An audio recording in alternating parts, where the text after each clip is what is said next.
Okay, good morning to everybody, and I'm just doing a little update, and I thought I'd show you what I'm working on, a quick little project I'm hoping to knock out this week, just before all the Judge Dredd stuff goes mad, and do a few more reviews on some of the Judge Dredd stuff.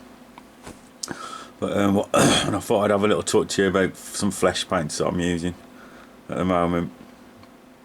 I'll have a little look closer. And as you can see, I'm working on a Tascam Zundap bike with sidecar 124. I've chopped it down into like a bobber style. Let's cut the mud guards, cut all the back stowage off, dump the sidecar, and I don't think she looks too bad. First bike I've ever built, so a bit fiddly, but I mean she's come out okay.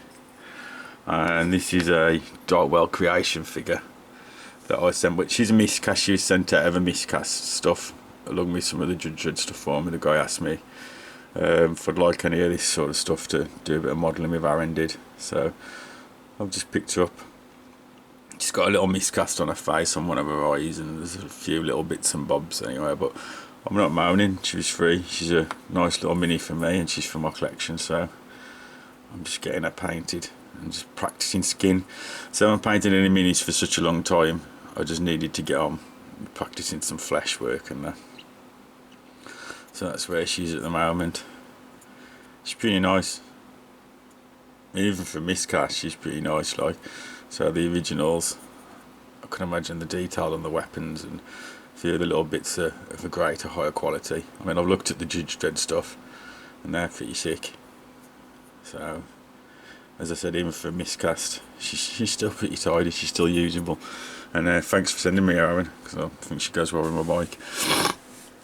I mean, the flesh paints I'm using on her, I'm using the Scale 75.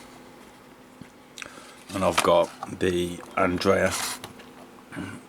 Now, I've used the Andrea a lot, a really good set. I'm just starting to work with the Scale 75. My first look at those, I was a bit EVGB, but I didn't. They looked a bit odd, and now they're dried. It's a bit chalky like, but now I've got used to them. Give them a good shake, use them. I actually kind of like them quite a lot. I mean, she's done me with all those, like, and she's not looking too bad.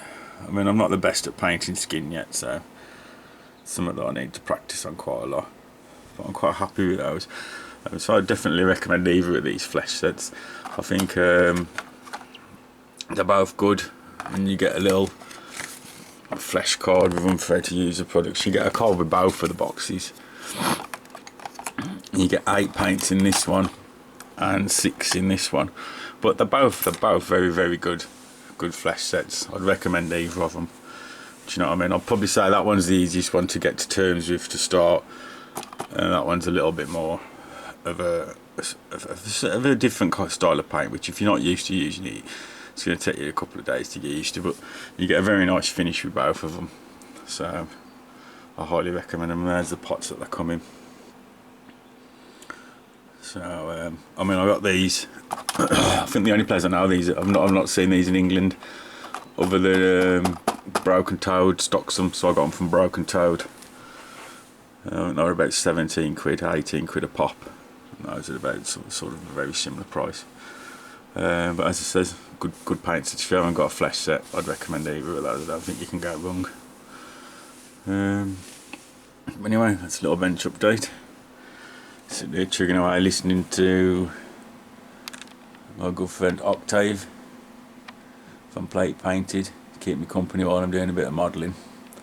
So, anyways, catch you later, folks.